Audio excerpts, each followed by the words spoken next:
ตึกนี้สูงใหญ่มือไผ่ให้เราสร้าง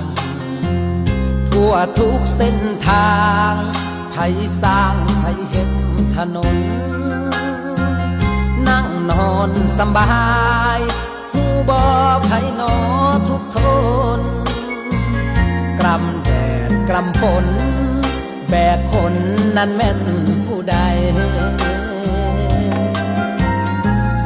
ข้าวนี้คำนี้ไผ่ที่ปลูกข้าวหูบางหรือเปล่าว่าข้าวนั้นมาจากไหนเสื้อผ้าสดสวยแฟชั่นที่ทันสมัยสวยที่คนใส่คนเห็นบ่มีไผชมหมู่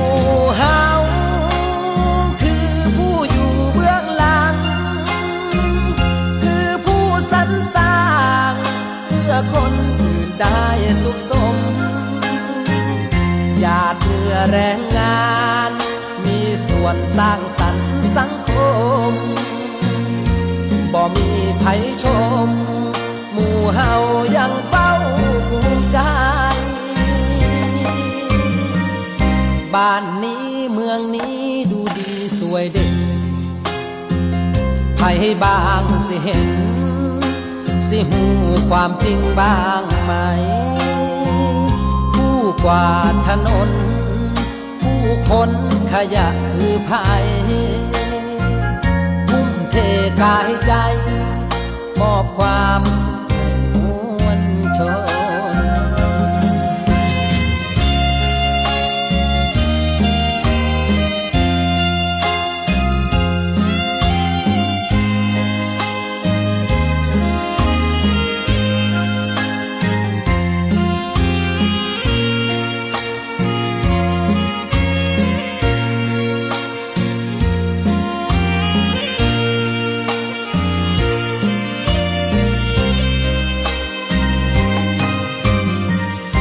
บ้านนี้เมืองนี้ดูดีสวยเด่น